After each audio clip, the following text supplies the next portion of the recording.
Alright, Big Jess, the only one in the place that doesn't have an actual North Face jacket. I'm really loose, I guess. He's thrilled to do this interview. And I'm messing. I wish I had my North. Alright, what's up? Unknown Prophets. Alright guys, Huge one. it took you 4 years to do this album. What took you guys so long? For me, it was inspiration. I was just kind of looking for a different inspiration for the album, and I kind of found it at that time. Like the beats Jess was giving me were great beats and everything, but it just I wasn't coming up with anything with this stuff. So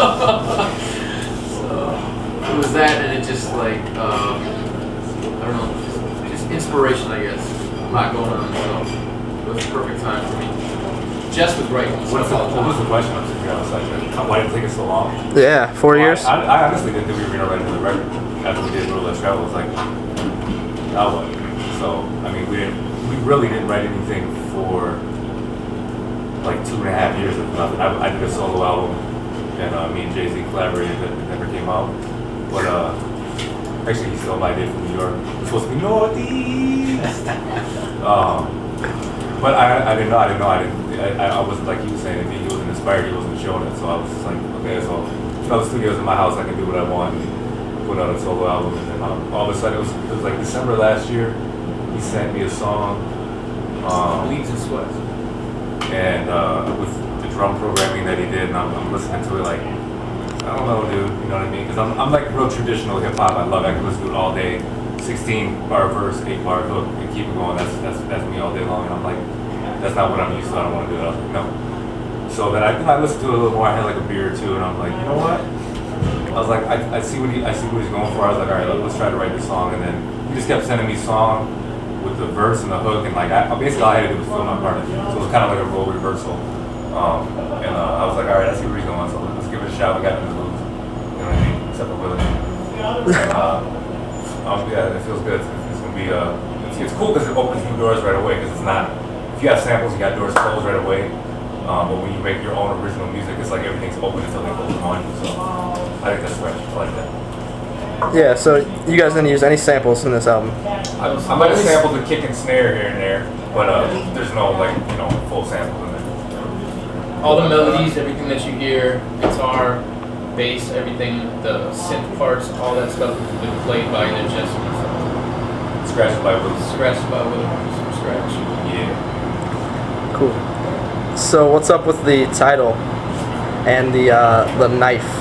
The woman with the knife. What's that about? Well, the title was System D. I was up one night reading a book. I was reading Anthony Bourdain's The Nasty Bits. Book he put out. Anthony Bourdain's a pretty well-known chef, and first chapter, first paragraph talks about the System D.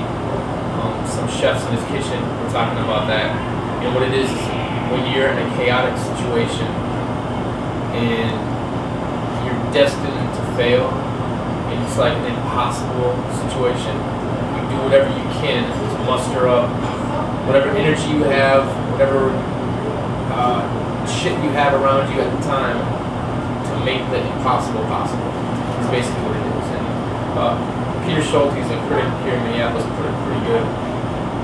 He said it's flow amid chaos is what it is. So I just kind of looked at it as us, like we're kind of in a bind, like what are we going to do, what are we going to put out that's going to be fresh and new musically. And we're getting older. Not putting an album out for several years, kind of lose fans. They're going out listening to other people's shit. So kind of it's almost like a roadblock. Like what do you do?